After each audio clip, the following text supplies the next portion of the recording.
ಈ 5 ಜನರಿಗೆ ನಿಮ್ಮ ರಹಸ್ಯಗಳನ್ನು ಎಂದಿಗೂ ಹೇಳಬೇಡಿ. ನಮಸ್ಕಾರ ಗೆಳೆಯರೇ. ಒಂದು ಸಣ್ಣ ಗುಟ್ಟು ನಿಮ್ಮ ದೊಡ್ಡ ಶತ್ರುವನ್ನಾಗಿಸಬಹುದು, ಆದ್ದರಿಂದ ಎಚ್ಚರಿಕೆ ಬಹಳ ಅಗತ್ಯ.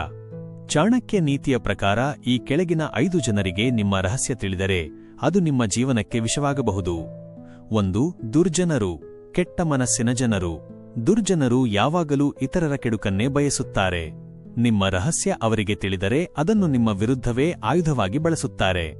ನಿಮ್ಮ ದೌರ್ಬಲ್ಯ ಅವರಿಗೆ ಗೊತ್ತಾದ ತಕ್ಷಣ ಸರಿಯಾದ ಸಮಯ ನೋಡಿ ನಿಮ್ಮನ್ನು ಕೆಡವಲು ಪ್ರಯತ್ನಿಸುತ್ತಾರೆ. ಇಂತಹವರಿಗೆ ನಿಮ್ಮ ಗುಟ್ಟು ಎಂದಿಗೂ ಹೇಳಬೇಡಿ. 2. ಮಿತ್ರನಂತೆ ನಟಿಸುವ ಶತ್ರುಗಳು. ಇವರು ನಿಮ್ಮ ಮುಂದೆ ಅತಿಯಾದ ಪ್ರೀತಿ ತೋರಿಸುತ್ತಾ ಸ್ನೇಹದಿಂದ ಇರುತ್ತಾರೆ. ಆದರೆ ನಿಮ್ಮ ರಹಸ್ಯ ಗೊತ್ತಾದ ಕೂಡಲೇ ಅವಕಾಶ ಸಿಕ್ಕಾಗ ನಿಮಗೆ ದ್ರೋಹ ಮಾಡುತ್ತಾರೆ. ಮುಖಕ್ಕೆ ಹಿತವಾಗಿ ಮಾತನಾಡಿ ಬೆನ್ನಿಗೆ ಚೂರಿ ಹಾಕುವ ಇಂತಹ ಮುಖವಾಡ ಧರಿಸಿದವರಿಂದ ಯಾವಾಗಲೂ ದೂರವಿರಿ. 3. ಬುದ್ಧಿಹೀನ ಸಂಬಂಧಿಗಳು. ಇವರು ನಿಮ್ಮ ಸ್ವಂತವರೇ ಆಗಿದ್ದರೂ ವಿವೇಕವಿಲ್ಲದ ಕಾರಣ ಯಾವಾಗಲೂ ಬಾಯ್ತಪ್ಪಿ ಮಾತನಾಡುತ್ತಾರೆ. ಅವರಿಗೆ ನಿಮ್ಮ ರಹಸ್ಯ ತಿಳಿದರೆ ಉದ್ದೇಶಪೂರ್ವಕವಾಗಿ ಅಲ್ಲದಿದ್ದರೂ ತಿಳಿಯದೆ ಎಲ್ಲರಿಗೂ ಹೇಳಿಬಿಡಬಹುದು. ವಿವೇಕವಿಲ್ಲದ ಇವರಿಂದಾಗಿ ನಿಮ್ಮ ಗುಟ್ಟು ಊರಿಗೆಲ್ಲ ರಟ್ಟಾಗುವ ಸಾಧ್ಯತೆ ಇರುತ್ತದೆ. 4. ಲೋಭಿಗಳು, ದುರಾಸೆ ಇರುವವರು. ಲೋಭಿಗಳಿಗೆ ಹಣದ ಮುಂದೆ ಯಾವುದೇ ಸ್ನೇಹ ಅಥವಾ ಸಂಬಂಧ ಮುಖ್ಯವಲ್ಲ. ಸ್ವಲ್ಪ ಲಾಭ ಅಥವಾ ಪ್ರಲೋಭನೆ ಎದುರಾದರೆ ನಿಮ್ಮ ರಹಸ್ಯವನ್ನು ಮಾರಾಟ ಮಾಡಲು ಇವರು ಹಿಂಜರಿಯುವುದಿಲ್ಲ.